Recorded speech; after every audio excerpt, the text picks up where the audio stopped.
아멘. 우리가 갖고 있는 이 개역 개정 성경은 이 문어체로 주로 번역이 되어 있습니다.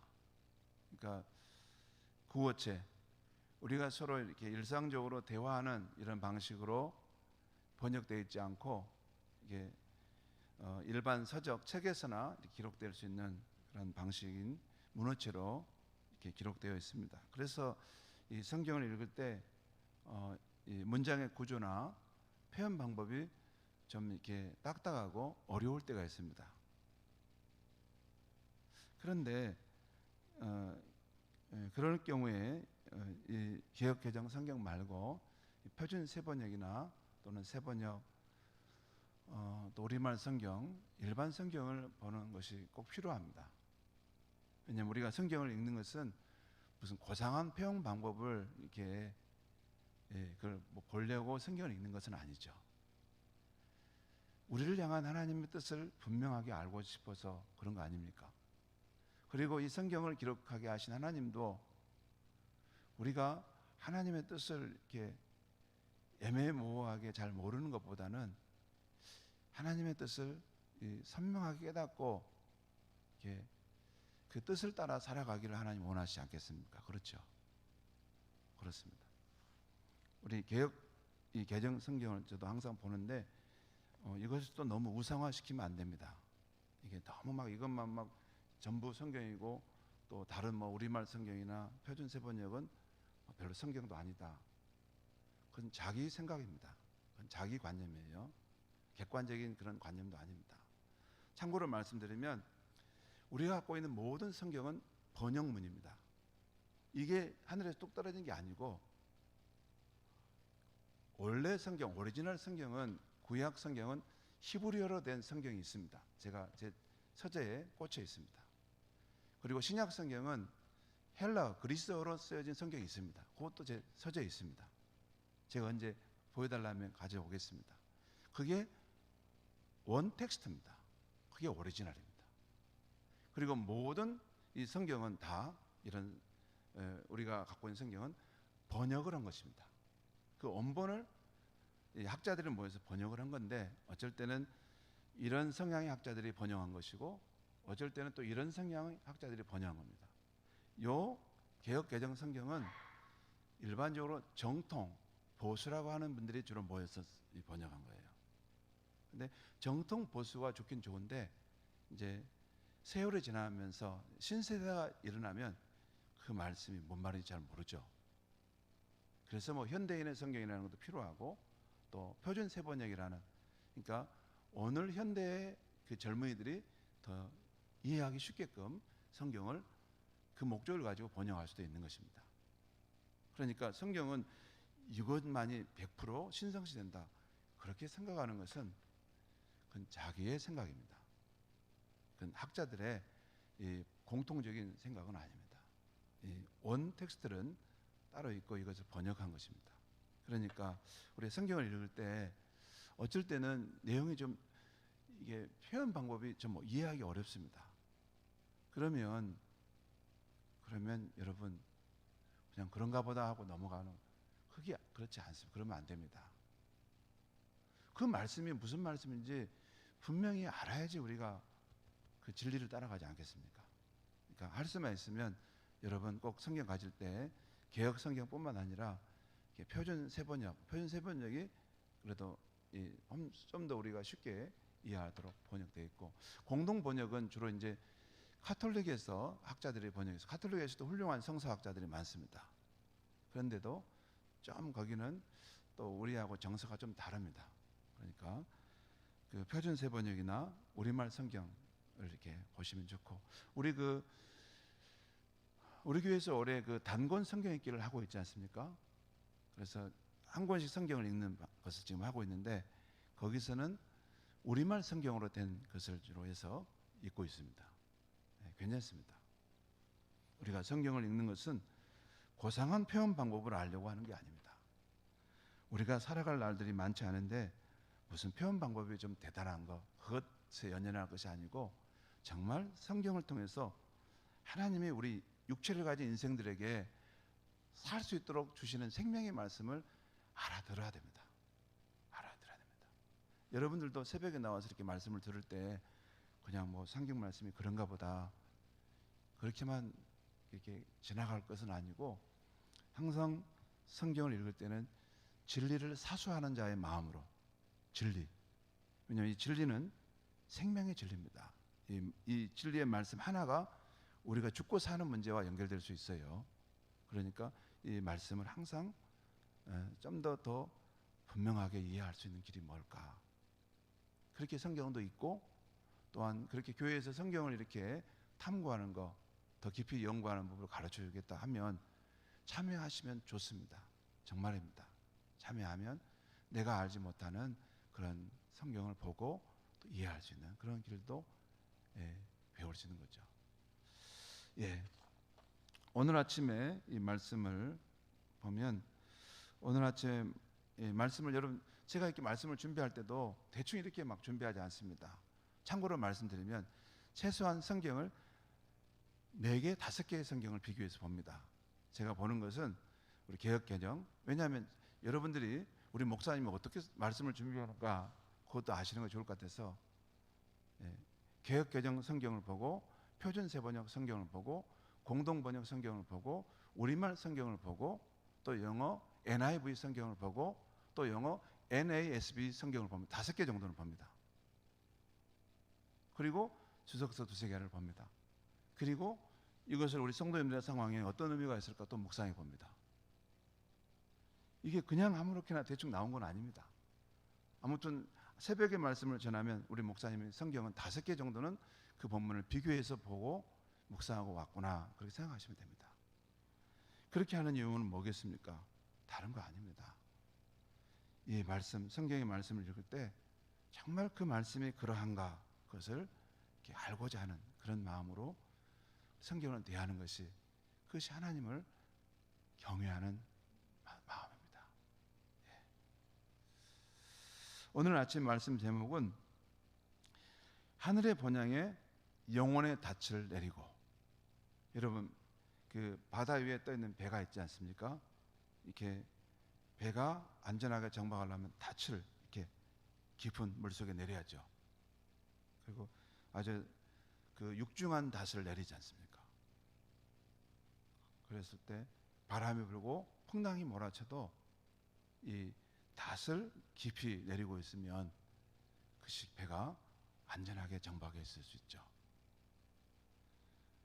그런데 우리 신자는 이 하늘의 이 본향에 우리 영혼의 닻을 던져서 거기에 닻을 깊이 심어 두는 것입니다.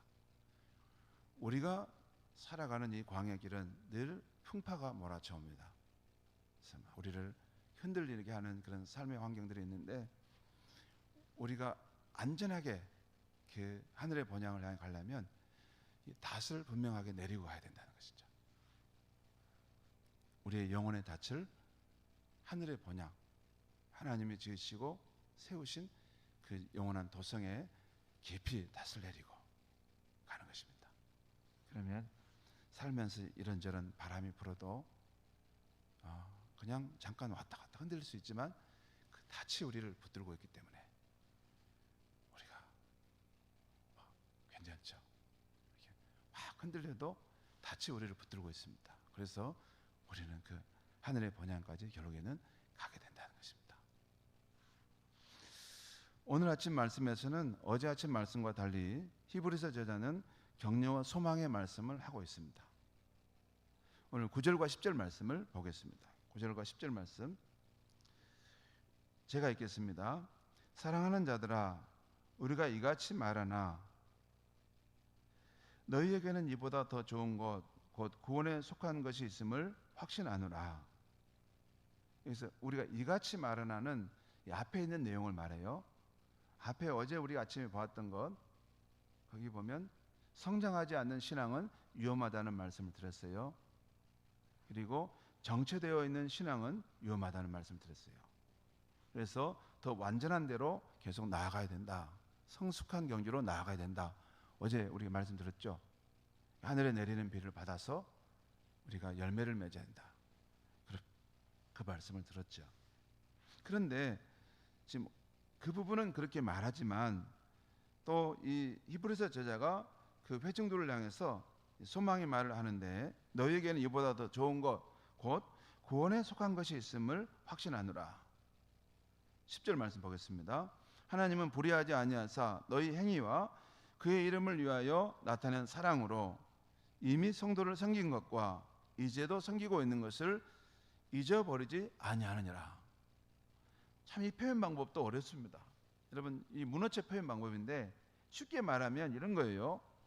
하나님은 여러분의 행위를 지금 알고 계시고 여러분이 하나님의 이름을 위해서 사랑으로 섬기고 봉사하는 것을 다 알고 있기 때문에 그것을 알고 있기 때문에 하나님은 불의하지 아니하시다. 신실하신 의로우신 분이기 때문에 그 행위에 대한 보상을 주실 것입니다. 그것이 이제 그 구원이죠. 히브리 저자가 무슨 그렇다고 해서 행위로 구원받는다는 것은 아니에요. 너희가 안에 참다운 믿음이 있기 때문에 그런 사랑의 섬김이 나오는 것이라는 거 하나님이 다 아신다는 것입니다. 그걸 볼 때 여러분에게 여러분이 구원받은 백성임을 알 수 있다라고 지금 히브리서 저자는 말씀하고 있는 것입니다. 구원에 속한 것이 있음을 확신한다 말씀한 것이죠. 다시 11절 12절 말씀 보겠습니다. 11절 12절 우리가 간절히 원하는 것은 너희 각 사람이 동일한 부지런함을 나타내어 끝까지 소망의 풍성함에 이르러 게으르지 아니하고 믿음과 오래 참음으로 말미암아 약속들을 기업으로 받은 자들을 본받는 자 되게 하려는 것이니라. 참 11절과 12절도 이게 참 표현 방법이 문어체여 가지고 이해하기가 좀 어렵습니다. 이게 주어, 목적어, 동사가 어떻게 되는가 어려운데 그런데 이 11절, 12절의 말씀의 핵심은 이런 겁니다. 지금 히브리서 기자가 우리가 간절히 원하는 것은 지금 히브리서 기자의 말입니다. 히브리서 기자가 그 회중들에게 간절히 원하는 것은 여러분이 이 부지런함을 나타내서 믿음과 오래 참음을 통해서 이 하나님의 약속하신 것을 정말 여러분의 기업으로 받게 되는 자가 되기를 원합니다.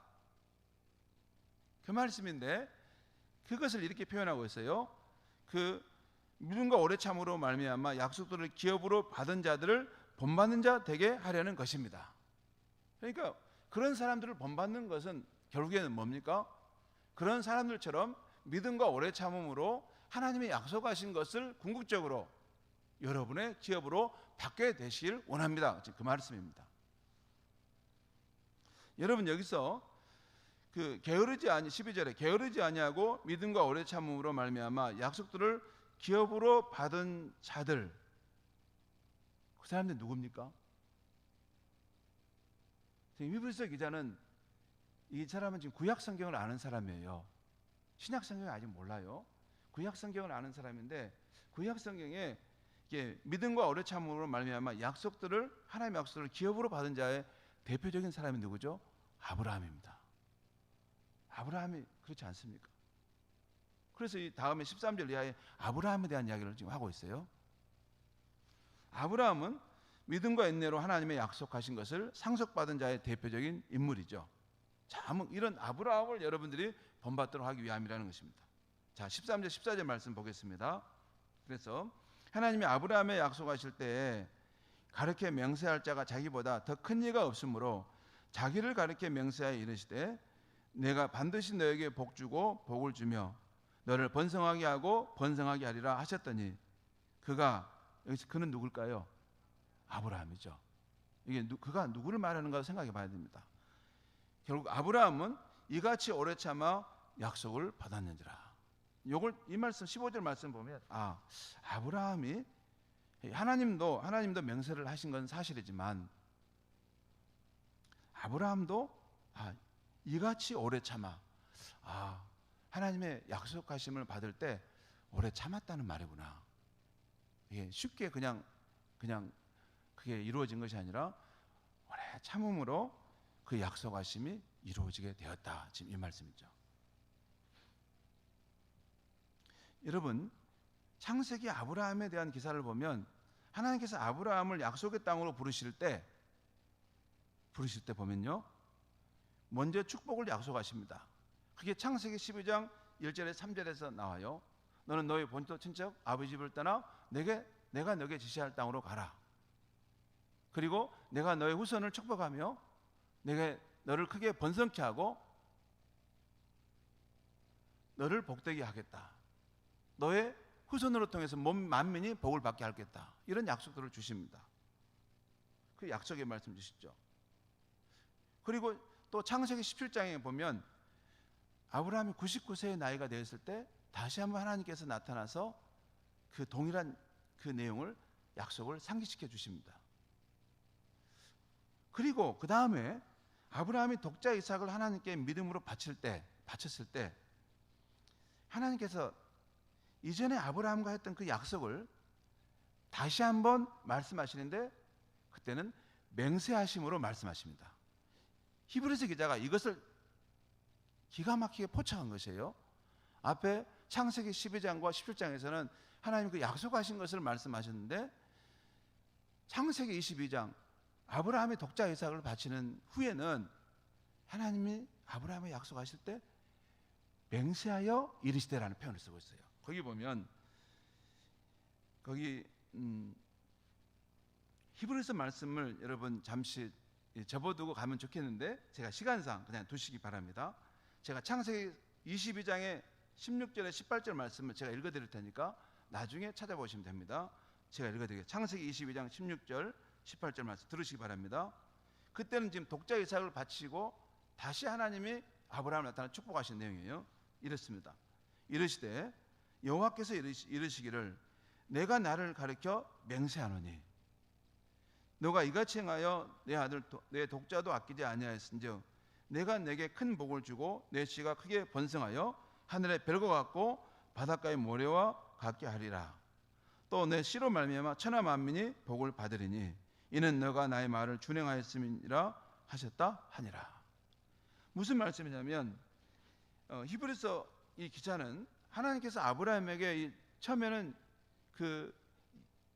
하나님께서 약속하심으로 축복하셨는데 창세기 22장에서는 약속을 넘어 맹세하셨다는 거예요. 거기 창세기 22장 16절에 여호와께서 이르시되 내가 나를 가리켜 맹세하노니 그렇게 하면서 그 축복의 말씀을 아브라함에게 하셨다는 것입니다. 여러분 다시 오늘 이 히브리서 6장 16절 18절 말씀 보겠습니다. 히브리서 6장 16절 18절 말씀 제가 읽겠습니다. 이 부분을 다시 설명하는 내용이에요. 창세기 22장의 그 내용을 히브리서 기자가 지금 설명하고 있는 것입니다. 16절 말씀 보겠습니다. 사람들은 자기보다 더 큰 자를 가리켜 맹세하나니 맹세는 그들이 다투는 모든 일의 최후 확정이니라. 하나님은 약속을 기업으로 받은 자들에게 그 뜻이 변하지 아니함을 충분히 나타내시려고 그 일을 맹세로 보증하셨나니 이는 하나님이 거짓말을 하실 수 없는 이 두 가지 변하지 못할 사실로 말미암아 이것은 약속하신과 맹세함을 말하요. 두 가지랑 뭘 말하냐면 약속하신과 맹세한 것. 서로 말미암아 앞에 있는 소망을 얻으려고 피난처를 찾는 우리에게 큰 안위를 받게 하려 하심이니라. 여러분 이 말씀에서 말씀하고 있는 것은 결국 아브라함의 이야기를 말하려고 하는 것이 아니라 그 하나님의 약속의 땅을 바라보고 나아가는 오늘 예수를 믿는 바로 우리에게 큰 안위를 주기 위해서 하나님이 지금 이것을 말씀하고 있다는 것입니다.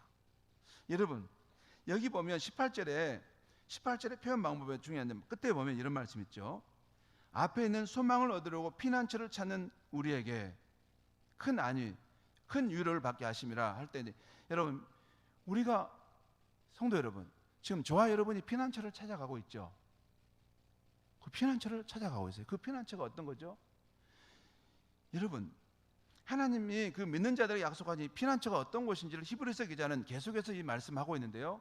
이것도 여러분 주목해서 보면 알 수 있는데 히브리서 11장에는 이렇게 표현하고 있어요. 하나님이 계획하시고 지으실 터가 있는 성, 하늘에 있는 더 나은 번향을 바라보고 가는 사람들이라. 그리고 히브리서 13장에서는 살아계신 하나님의 도시 하늘의 예루살렘이라고 표현하고 있어요.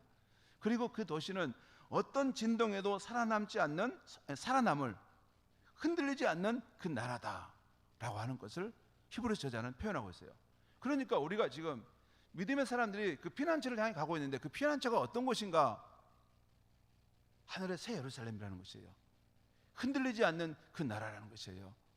하늘에 있는 하나님이 지으시고 계획하신 그 도성이라는 거예요. 그것을 향해서 우리 신자들은 소망을 가지고 달려가고 있다는 것이에요. 그리고 19절과 20절에서는 우리 성도들이 갖고 있는 이 소망은 영혼의 닭과 같아서 튼튼하고 견고하여 휘장 안에까지 들어간다 하고 있습니다. 이 휘장은 하나님이 계시는 그곳을 말합니다. 그리고 우리 앞서서 그곳에 들어가신 예수님은 우리를 위해서 먼저 들어가셨다라고 말씀하고 있어요. 성도 여러분, 마지막 말씀을 드립니다. 우리 믿음 생활은 하나님과 우리와의 협동관계라고 할 수 있습니다. 하나님은 성경 말씀을 통해 우리에게 약속하시고 명세하십니다. 그리고 또 우리 예수님의 십자가의 속죄와 부활하심, 그리고 성령을 보내주심으로 우리에게 약속하고 보증하십니다. 여러분, 성령만 가지고 약속한 게 아니에요. 그 아들 예수님의 십자가의 속죄하심과 부활하심, 그의 성령을 보내시는 것을 통해서도 약속하시고 맹세하신 것 같습니다. 특별히 지금도 우리가 조용한 곳을 찾아 살아계신 하나님의 말씀이 담겨있는 성경을 묵상할 때 성령의 감동으로 우리에게 확증해 주십니다.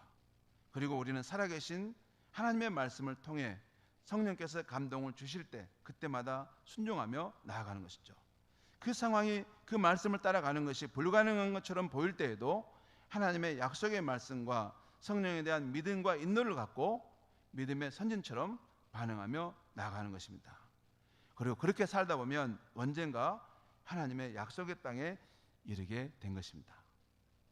성도 여러분, 하나님의 약속의 땅에 이르는 것은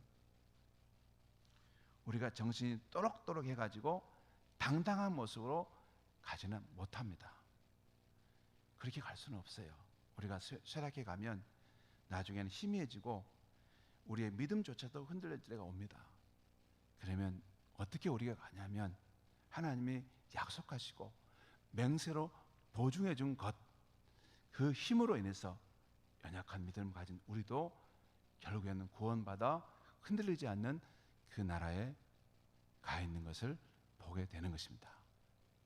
기도하겠습니다. 하나님 아버지, 우리가 하나님의 말씀을 바라볼 때 이 말씀은 진리의 말씀입니다. 이 안에는 생명이 달려있는 말씀들이 있습니다. 하나님의 말씀 우리가 들을 때 주님 피상적으로 보지 않게 해주시고 이 말씀 안에서 우리가 생명을 얻고 생명을 유지하고 이 풍파많은 이 세상에서도 견고하고 흔들리지 않고 살아갈 그 권능이 있는데 하나님 이 말씀을 더욱더 우리가 깊이 사모하고 또 그 말씀의 유익을 누리고 우리 자녀들에게도 말씀으로 살아가는 그런 사람의 축복됨이 전해질 수 있도록 하나님 은총을 베풀어 주시옵소서. 예수님의 이름으로 기도합니다. 아멘.